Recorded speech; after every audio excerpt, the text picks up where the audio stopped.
La historia antigua es un periodo que va desde el final de la prehistoria, marcado por la invención de la escritura por el año 3000 a.C. más o menos, hasta la caída del Imperio Romano de Occidente en el año 476 después de Cristo. En este mega resumen vamos a conocer el surgimiento de las primeras civilizaciones humanas, como Sumeria, Acadia, Babilonia, Egipto, y luego pasaremos a la civilización clásica, con Grecia y Roma. ¿Preparados? Pues vamos allá.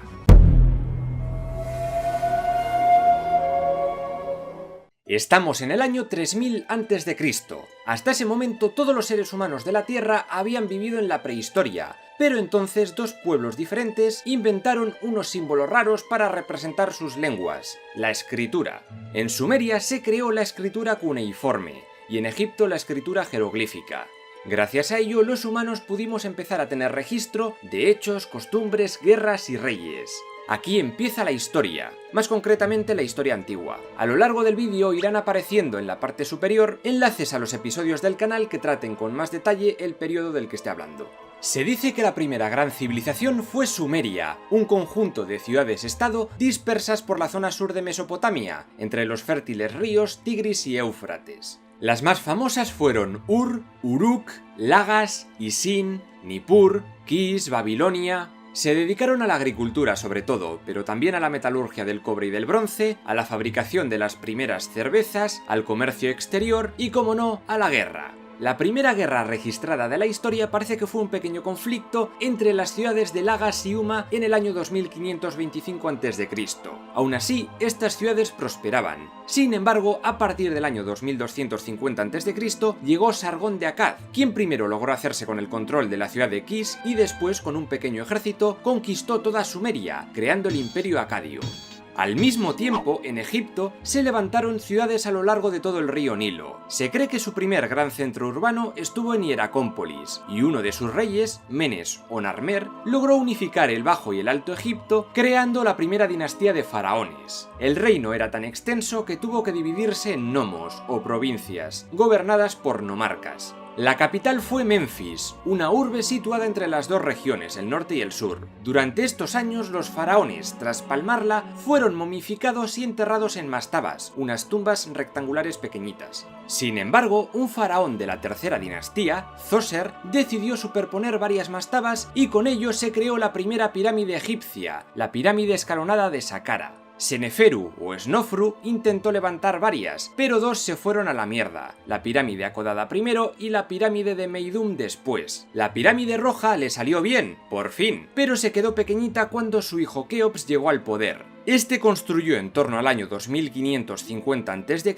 la gran pirámide de Giza, de 150 metros de altura y compuesta por más de 2 millones de bloques de roca. Kefren construyó la pirámide del medio, así como la esfinge de Giza, y Micerino la pirámide más pequeña. Se notaba que la roca empezaba a escasear. Además, tras el largo reinado de Pepi II, hubo muchos problemas de sucesión y malas cosechas, y algunos nomarcas se hicieron con el poder de sus respectivas provincias, pasando por completo de lo que decían los faraones. Este periodo de fragmentación fue el primer periodo intermedio egipcio. En el año 2154 a.C., el Imperio Acadio desapareció debido a las presiones de otros pueblos externos, como los gutis, salvajes nómadas de los montes Zagros, que no paraban de emboscar a los acadios. Estos gutis dominaron un montón de territorio, pero diferentes ciudades del sur de Sumeria resistieron. Destacan reyes como Gudea de Lagas y Utu-Gegal de Uruk. Uno de sus generales, Ur-Nammu, arrebató el control de Ur a los gutis y se hizo rey, comenzando por el 2112 a.C., la tercera dinastía de Ur, la época de mayor esplendor de Sumeria.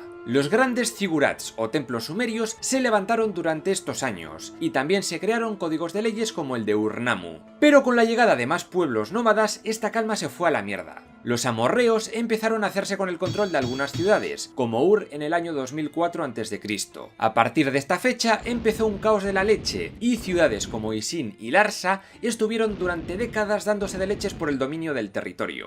Cuando el faraón Mentuhotep II reunificó de nuevo aquel Egipto hiperfragmentado, dio comienzo el reino medio egipcio. La prosperidad volvió, aunque por poco tiempo. Los faraones de esta época lograron hacerse con el control de las grandes minas de oro de Nubia, un reino sudanés situado al sur. Cocodrilópolis, la capital de la región de El Fayum, destacó por convertirse durante el reinado de Amenemhat III en el granero del imperio, y allí se desarrollaron técnicas agrícolas nunca antes vistas. Mientras las ciudades de Larsa e Isin seguían en guerra, los amorreos habían logrado tomar una pequeña ciudad llamada Babilonia, y en el año 1793 a.C., su rey Hammurabi conquistó toda Mesopotamia en el imperio paleobabilónico. Este tipo es famoso por el Código de Hammurabi, que unificó todas las leyes existentes en las diferentes ciudades de la región. Hacia el año 1600 a.C., Babilonia no estaba en su mejor momento. Hititas, mitanos y asirios habían creado reinos propios por la zona y empezaron a atacarla. Durante los siguientes 1000 años se sucedieron diversas dinastías de las cuales apenas hay información porque muchos registros se perdieron. Y mientras estos desfallecían en el caos, los asirios, con capital en Asur, iban ganando poder y más poder. Pronto se convertirían en grandes conquistadores.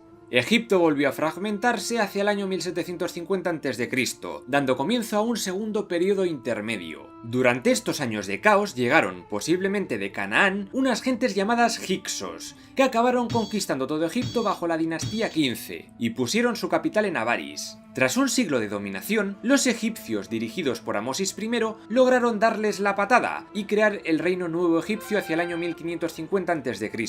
Se avecinaba una época de gran esplendor. El faraón Tutmosis I conquistó todo el territorio de Levante y parte de Nubia, puso a Tebas, la actual Luxor, como capital del reino, y además tradicionalmente se piensa que fue el primero en enterrarse en el Valle de los Reyes. La moda de las pirámides había pasado y ahora se hacían hipogeos, es decir, cámaras subterráneas. También en esta época los egipcios crearon grandes templos dedicados a sus dioses, Horus, Set, Osiris, Isis, Amón-Ra, como por ejemplo el templo de Karnak, situado enfrente de Tebas. Aquí hay varios faraones que vale la pena destacar. La faraona Hatshepsut construyó su templo funerario en Deir el-Bahari, diseñado por su arquitecto Senenmut, quien se convirtió en la mano derecha de la reina.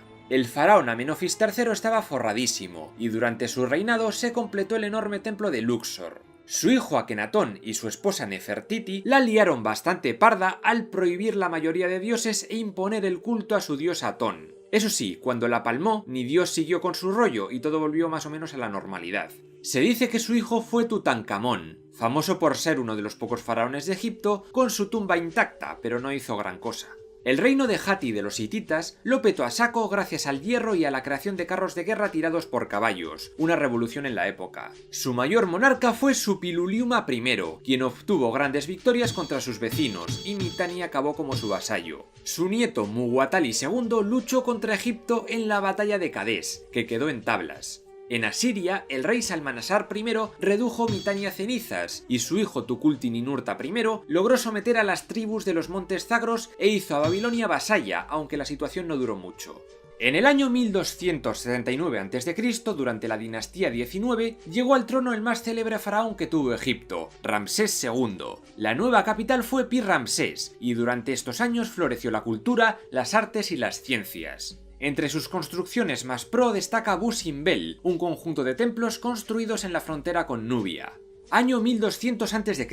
Llegan los pueblos del mar, una especie de piratas de origen bastante misterioso. Se piensa que pudieron haber sido micénicos huyendo de los dorios, gentes provenientes de Europa occidental o peña del norte de África, no se sabe bien. Lo único cierto es que llegaron en sus barcos a Egipto y Mesopotamia, y destruyeron muchas ciudades. Por ejemplo, los hititas desaparecieron bajo sus espadas, y al joder las rutas comerciales ocurrió la crisis del bronce, donde escaseó este metal tan importante. Aunque el hierro ya era usado por algunos pueblos, empezó a ponerse de moda. Este conocimiento estuvo primero en manos de los hititas, pero luego los asirios le dieron bien de caña, y gracias a ello el reino de Asiria logró gran superioridad sobre el resto. Entre sus reyes destacan varios: Ashurnasirpal II, quien levantó muchos templos enormes, como el de Kalak, en la actual Nimrud; Tiglat-Pileser III, conquistador del reino de Israel y de Babilonia; y también destaca Sennacherib, célebre por haber construido la ciudad de Nínive, y también por haber destruido hacia el año 689 a.C. la ciudad de Babilonia tras el asesinato de su hijo, quien era el gobernador. En la zona de Levante, llamada Canaán y habitada por los cananeos, había un grupo de gente semita conocida como israelitas, que según sus relatos descendían de un tal Abraham. Su nieto Jacob, o Israel, tuvo 12 hijos de los cuales salieron las 12 tribus de Israel, pero los egipcios acabaron usándoles como esclavos hasta que Moisés les rescató y les ayudó a volver a su tierra prometida. Según la Biblia, hacia el año 1030 a.C., Saúl fue elegido el primer monarca del reino de Israel. Su sucesor fue David, quien amplió el reino y puso la capital en Jerusalén. Al norte de la región de Canaán apareció el pueblo de los fenicios, unos especialistas en el arte de la navegación y el comercio por el Mediterráneo. Fundaron varias ciudades-estado costeras, como Sidón, Tiro o Biblos, llamada así por los griegos por ser el lugar donde ellos compraban papiros. Pero por lo que más fueron conocidos fue por su famoso tinte púrpura, que sacaban de moluscos. Hacia el año 950 a.C., el rey de Tiro era Hiram I, y su ciudad se hizo de oro cuando proporcionó toneladas de madera al rey de Israel Salomón, para construir el templo de Jerusalén consagrado a Yahvé. Poco después, sus barcos fundarían una colonia en el norte de África, en la actual Túnez, Cartago. Sin duda, el mayor logro de estos fenicios fue la creación del alfabeto fenicio, la base para la gran mayoría de alfabetos actuales: griego, latino, arameo, hebreo, árabe, cirílico. Tras la muerte de Salomón, las luchas internas dividieron al reino de Israel en dos, siendo el reino de Judá al sur el reino que todavía luchaba por mantener sus tradiciones judías, en contraposición del paganismo norteño. Por el año 712 a.C., el asirio Sargón II conquistó el reino del norte y deportó a toda su población. Judá sobrevivió, pero tampoco penséis que duró mucho. Hacia el 1070 a.C., Egipto entró en su tercer periodo intermedio. Esta vez se dividió debido a que sacerdotes y generales libios se rebelaron contra el poder del faraón. Tras décadas de luchas, todos acabaron tan debilitados que los reyes nubios de Cus decidieron reclamar el trono faraónico. La dinastía 25 se llama la dinastía cusita o de los faraones negros, que duró 80 años, hasta que llegó la Siria de Asurbanipal y les echó a todos. Este monarca sirio fue muy famoso por su afición a la lectura y creó en Nínive la primera gran biblioteca del mundo. En el año 616 a.C., la ciudad de Babilonia recuperó su independencia de la decadente Asiria, de manos del rey caldeo Nabopolásar. Este tipo se alió con unas tribus del este llamadas los Medos, regidos por el caudillo Ciásares de Media, y juntos lograron destruir Asiria en el 609 a.C. Con Nabopolásar empieza el imperio neobabilónico, cuyo más famoso rey fue Nabucodonosor II. Gracias a su afán constructivo, la ciudad de Babilonia quedó increíble. Levantó la puerta de Istar, la mítica entrada a la ciudad, el Etemenanki o gran figurata al dios Marduk, y se dice que también creó los jardines colgantes de Babilonia, aunque es la única maravilla del mundo antiguo de la que no ha quedado ni rastro, y muchos ponen en duda su existencia. Nabucodonosor II también conquistó Jerusalén en el año 587 a.C. y tuvo lugar el famoso destierro a Babilonia, donde miles de judíos fueron deportados a esta ciudad caldea. Se piensa que para no perder sus tradiciones, algunos de estos judíos empezaron a poner por escrito todas sus creencias, dando lugar al Antiguo Testamento. Medio siglo después, serían liberados por el persa Ciro el Grande, un tipo que se había rebelado contra los medos y que se puso a conquistar toda Mesopotamia. La nueva capital sería Pasargada. Dividió el territorio en satrapías e impuso impuestos que no eran muy abusivos. Aumentó la seguridad en ciudades y caminos y hubo una relativa paz que hizo que mucha gente amase al Ciro este. Pero su hijo Cambises II fue todo lo contrario. Quería sangre, quería conquistar y fue a Egipto. El faraón Psamético III no pudo hacer nada contra estos persas lanzándole gatos durante la batalla de Pelusio del año 525 a.C. y Egipto se convirtió en una satrapía del imperio persa aqueménida. Bueno, lo de los gatos es un mito más que otra cosa, pero es gracioso porque era un animal sagrado para los egipcios. Aunque Egipto tuvo algunos momentos de independencia, la cosa siguió más o menos igual hasta el año 332 a.C., cuando llegó un macedonio que logró vencer al poderío persa y liberar Egipto de su dominación, Alejandro Magno. Por cierto, si os mola la historia, la ciencia ficción, los dinosaurios y las novelas en plan Juego de Tronos, que sepáis que he publicado mi primera novela, El Cataclismo Celestial. Si queréis saber de qué va y dónde conseguirla, os dejo toda la información aquí arriba en un vídeo que grabé donde me perseguía un dinosaurio. Tras esto, podemos seguir con la segunda parte del vídeo. It's fucking cool! En el anterior resumen me centré en Mesopotamia y Egipto. En este voy a repasar en 10 minutillos toda la historia antigua concerniente a la antigua Grecia y a la antigua Roma. En la parte de arriba saldrán los enlaces a los vídeos que profundizan más en estos periodos. Mientras Sumeria lo petaba a base de bien en Mesopotamia, en una pequeña isla del mar Egeo llamada Creta, unas gentes a las que llamamos minoicos fueron creando una civilización muy puntera. Tuvieron muchos contactos con Egipto o Fenicia, y de ellos aprendieron técnicas de navegación, de cerámica, de metalurgia y de agricultura. agricultura. Hacia el año 2000 a.C. empezaron a construir palacios para su rey o reyes. No se sabe bien si fueron un reino unificado o solo existían ciudades-estado. Su palacio más famoso fue el Palacio de Knossos, reconstruido tras un fuerte terremoto hacia el año 1700 a.C. Y es que este tipo de catástrofes serían bastante habituales. Según la mitología griega, allí reinó el rey Minos, y dentro del palacio encerró a su horrendo hijo, el Minotauro, quien fue vencido por el héroe Teseo. También desarrollaron una escritura que aún está sin descifrar, la lineal A. Pero la calma de esta cultura iba a durar poquito, pues hacia el año 1500 a.C. llegaron unas gentes del norte y se instalaron en la península del Peloponeso. Esta cultura micénica podría considerarse la precursora de los griegos, y fundaron ciudades como Argos, Atenas o la que da nombre a esta civilización, Micenas. Ellos introdujeron el culto a Zeus, carros de guerra, armas de bronce, querían dominar el comercio marítimo de la zona, así que decidieron tomar el control de Creta conquistando a los minoicos hacia el año 1400 a.C. Ambas culturas se fusionaron y se creó la escritura lineal B. Aunque ha sido descifrada, la información sobre este periodo es bastante escasa. Se cree que hacia el año 1200 a.C.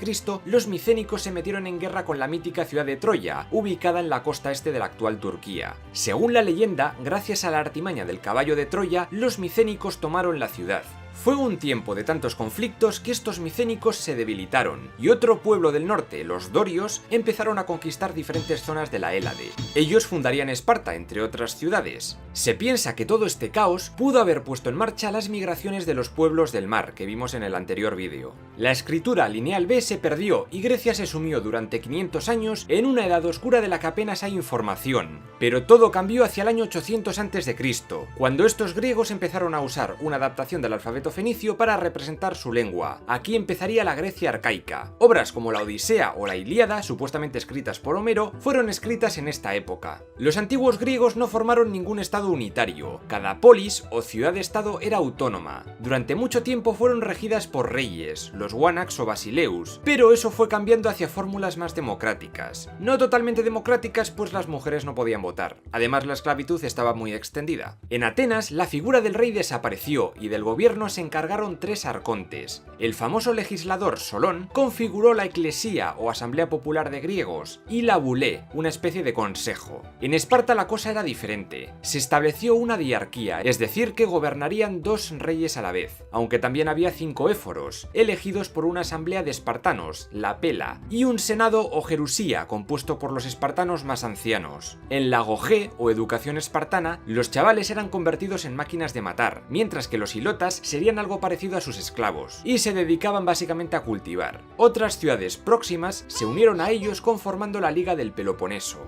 La polis de Corinto destacó bajo el reinado de los reyes Baquíadas por ser donde se fabricaron los primeros barcos de tipo trireme. En la polis de Tebas se estableció un gobierno oligárquico que agrupó a varias ciudades de alrededor en la llamada Confederación Beocia. Pero a pesar de las diferencias, había algo que unía a todas estas gentes: las competiciones deportivas, siendo la más famosa los Juegos Olímpicos, llamados así por ser celebrados en la ciudad de Olimpia. A estas gentes la Hélade se les quedó pronto pequeñita, y con sus barcos empezaron a montarse colonias por todas partes. Destacan Siracusa, en la Magna Grecia, y Mileto y Éfeso en la costa de Asia Menor. Entre sus vecinos destaca el rico reino de Lidia, donde se crearon las primeras monedas. Eso sí, los persas de Ciro el Grande se los comerían de un bocado en el 546 a.C. Otros griegos lograron llegar hasta el territorio que llamarían Iberia, la tierra de los íberos, y allí fundaron colonias junto a los fenicios. El norte de esta Iberia, así como gran parte de Europa, estaba habitado por los pueblos celtas. Mientras tanto, en el centro de Italia, según el mito, los hermanos Rómulo y Remo fundaron la ciudad de Roma hacia el año 753 a.C., y Rómulo sería el primero de sus 7 reyes. Pero claro, Roma solo era una pequeña aldea rodeada por Etruria, una poderosa dodecápolis o alianza de 12 ciudades-estado. Al principio, esta Etruria fue una monarquía, pero los gobiernos de estas ciudades irían convirtiéndose en repúblicas de tipo oligárquico. En el año 537 a.C. tuvo lugar la batalla de Alalia, donde Cartago y Etruria vencieron a los griegos y les cortaron el paso al Mediterráneo occidental, hecho que se piensa que debilitó a la cultura tartésica y acabó con ella. Su último rey parece que fue un tipo llamado Argantonio. En el 509 a.C., el rey de Roma, Tarquinio el Soberbio, fue expulsado y los romanos crearon la República Romana. Esta república estaría regida por 2 cónsules elegidos cada año, y el Senado de 300 miembros. De momento estos cargos solo fueron aptos para los patricios, la aristocracia, mientras los plebeyos se comían los mocos, no tenían ningún poder. Luego también hubo varias asambleas, los comicios centuriados, los comicios tribados, y con el tiempo, la asamblea de la plebe daría poder a las clases más populares. En el año 508 a.C. llegó al poder de Atenas Clístenes, quien reformó el sistema político para hacerlo más democrático. Pero las cosas se iban a poner muy chungas. En el año 490 a.C. tuvo lugar la primera guerra médica. Lo de médica viene porque los griegos llamaban a los persas de forma errónea medos. Darío I quería conquistarles, pero las fuerzas atenienses de Milcíades el Joven y Temístocles lograron pararles en la batalla de Maratón. Los griegos sabían que los persas volverían pronto y todos hicieron piña en la Liga Panhelénica. Y efectivamente, las tropas del rey Jerjes I empezaron a llegar a la Hélade una década después. En esta segunda guerra médica, los espartanos del rey Leónidas I retuvieron temporalmente a los persas en la batalla de las Termópilas, y poco después los atenienses lograron una gran victoria en la batalla de Salamina. Jerjes se quedó mega jodido, pero no se achantó hasta su derrota en la batalla de Platea. Ahí ya los persas se retiraron. No penséis que tras esto Grecia tuvo paz. Nada más echar a Jerjes, empezaron la primera de las 3 guerras sicilianas contra Cartago, por el control de la isla de Sicilia. El siglo V en Italia se va a caracterizar por las guerras de Roma contra Veies, una de las principales ciudades etruscas. Tras 3 guerras, la potente civilización de los etruscos tuvo que rendirse ante Roma y pedir una alianza, porque de Europa central venían los pueblos celtas a invadirles. La cosa acabó mal para ambos, con el saqueo de Roma en el 387 a.C. por Breno, un líder galo. Entre las guerras médicas y la guerra del Peloponeso hubo 50 años de calma, la Pentecontecia, el mayor esplendor de la Grecia clásica. Atenas se convirtió en una superpotencia al unirse con otras ciudades en la Liga de Delos en el año 467 a.C. El sobrino de Clístenes llegó a Arconte. Este fue el famoso Pericles, cuyas leyes dotaron a todos los hombres de igualdad ante la ley. Embelleció Atenas a saco, como la zona del Ágora y también la Acrópolis, destacando obras como el Partenón, diseñado por Ictino, Calícrates y Fidias. El filósofo Sócrates también vivió en estos años, así como Anaxágoras, el historiador Heródoto y los escritores Sófocles y Aristófanes. En el 431 a.C. comenzó la guerra del Peloponeso entre Esparta y Atenas. La causa era la rivalidad entre estas dos polis y sus aliadas. Unas querían democracia y otras oligarquía. Tras casi 3 décadas de leches unos con otros, la batalla de Gospótamos del 405 a.C.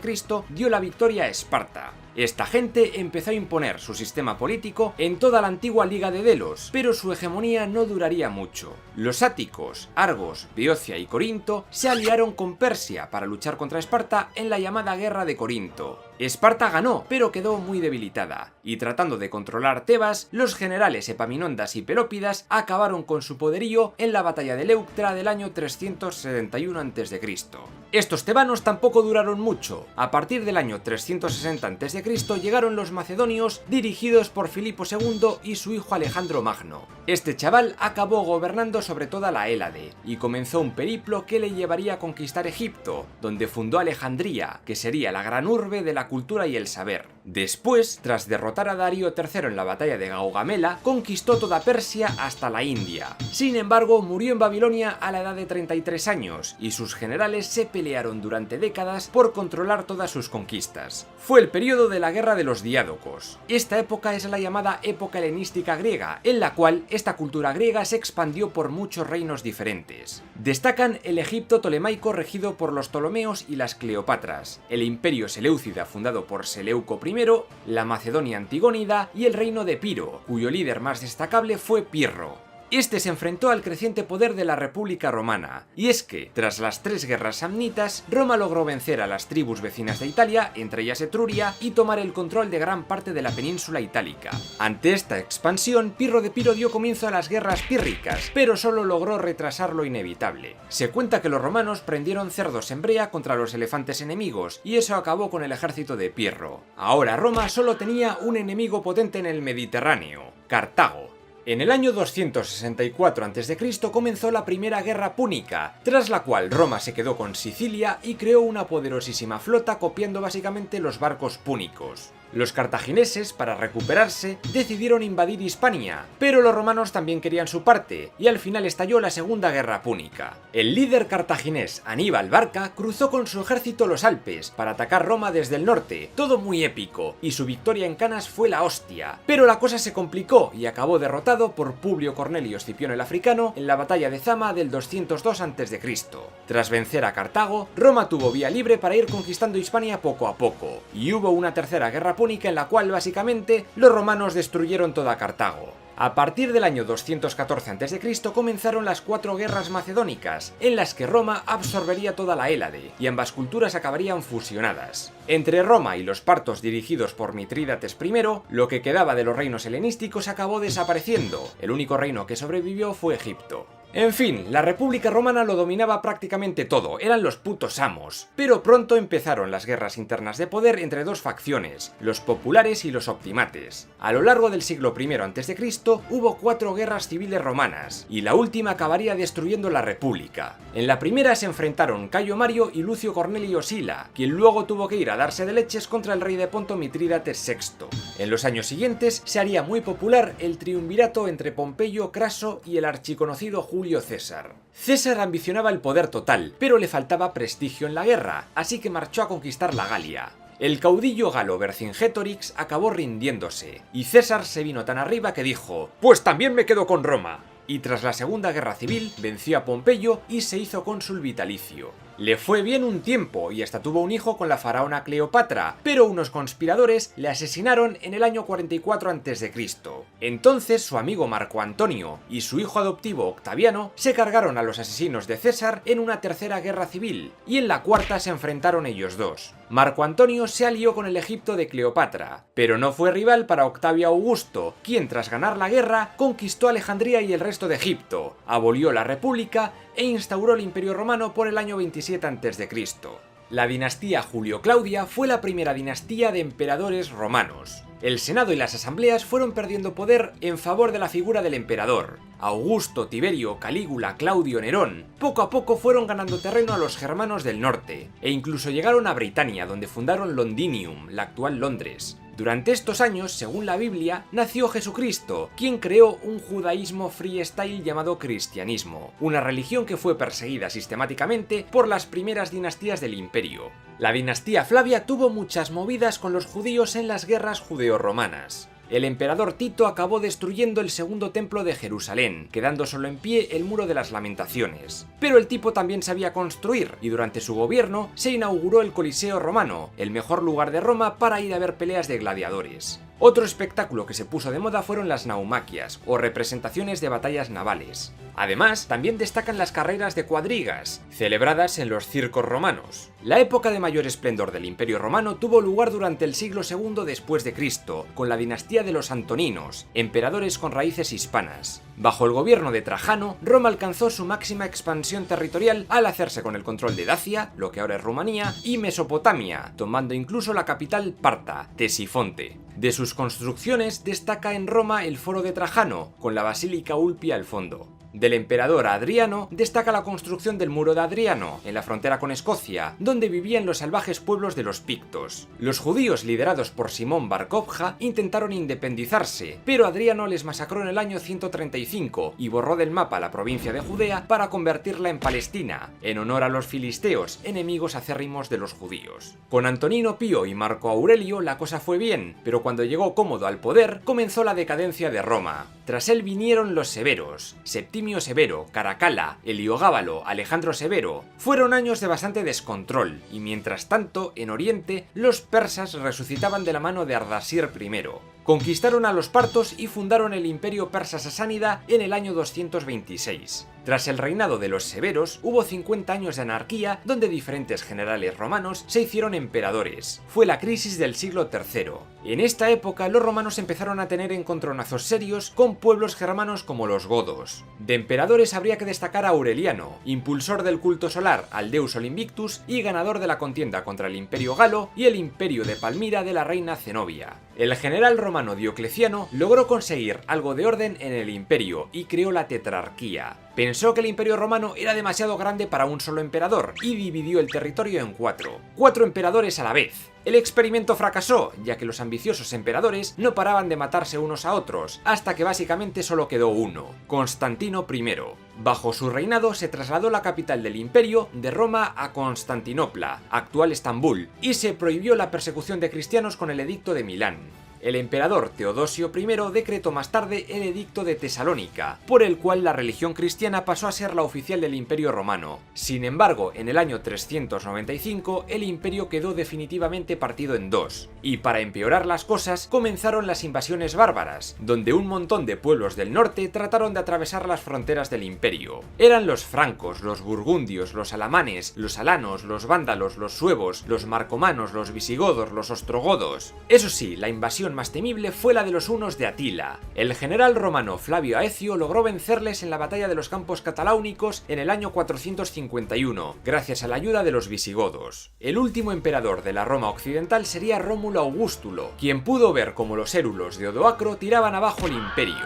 Todo Occidente quedó repartido entre diferentes pueblos germanos. En Hispania los visigodos y suevos. En Italia los ostrogodos echaron a Odoacro. En la actual Francia, los francos y burgundios crearon sus reinos. Pero el Imperio Romano de Oriente sobrevivió 1000 años más, y ahora lo conocemos como Imperio Bizantino. La caída de la Roma occidental en el año 476 marca tradicionalmente el final de la Edad Antigua y el comienzo de la Edad Media. Y aquí acaba este vídeo. Si te ha gustado, deja un buen like y suscríbete a este canal si no lo estás ya. Aquí te dejo otros vídeos de historia que podrían gustarte. Y recuerda que mi primera novela ya está disponible en Amazon. Adrosaurópolis, el cataclismo celestial. Nos vemos muy pronto con más historia.